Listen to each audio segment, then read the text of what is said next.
তো যাই হোক কম বেশি সেইভাবে চালা যেতে হয়।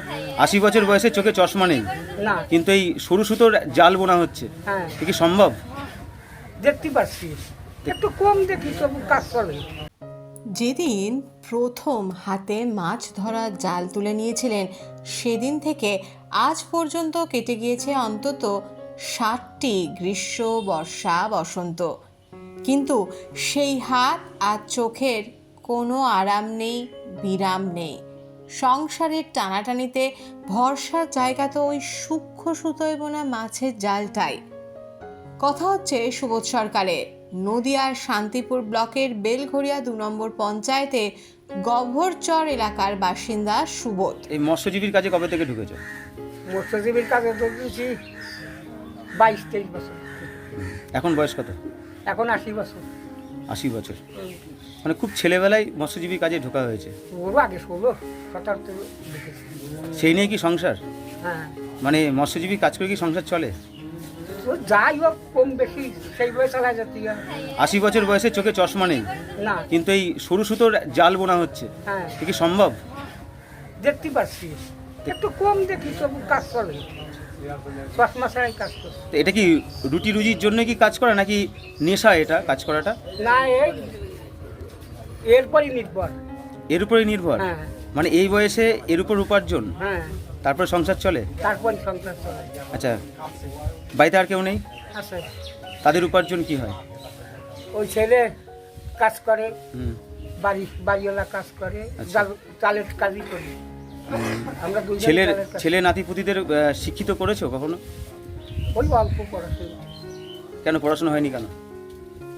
অল্প পড়াশোনা হয়েছে। মানে অর্থনৈতিক কারণে পড়াশোনা হয়নি? হ্যাঁ, অল্প।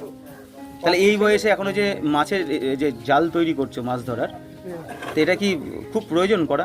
হ্যাঁ, না হলে কি হবে?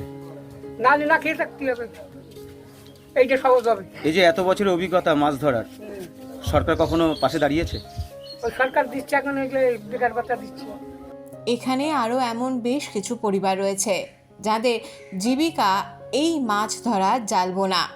কথা হলো তেমনই আরও একজনের সঙ্গে, বছর 23-এর আনন্দ বিশ্বাস। তারপরে কি পেশা হিসাবে কি বেছে নিয়েছে? পেশা হিসেবে এখন এই জালটাকে বেছে নিয়েছি। এর উপরে কি নির্ভর এখন? এখন এরপরে নির্ভর। এই কোথায় কোথায় যাচ্ছে এই জাল? এটা যাচ্ছে ইসলামপুর, তারপরে বেশিরভাগ ইসলামপুরের দিকে মালটা যাচ্ছে, আর এদিকে কৃষ্ণনগর হাট, আচ্ছা, তারপরে যে বেথুয়া হাট দিয়ে সব হাট করা হচ্ছে আমাদের। হ্যাঁ হ্যাঁ, হাটের পর আর পাইকারি সেল দিয়ে আমাদের নির্ভর। আচ্ছা। প্রথম শুরুটা কীভাবে করেছিলে? প্রথম শুরুটা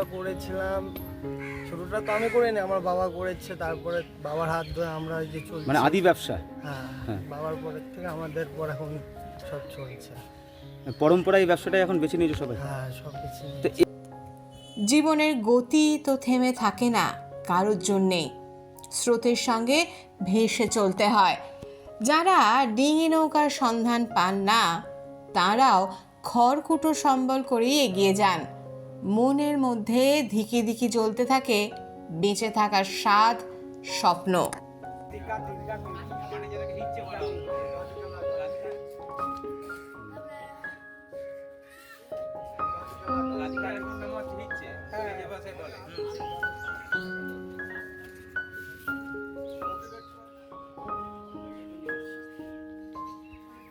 পড়াশোনা করা হয়নি।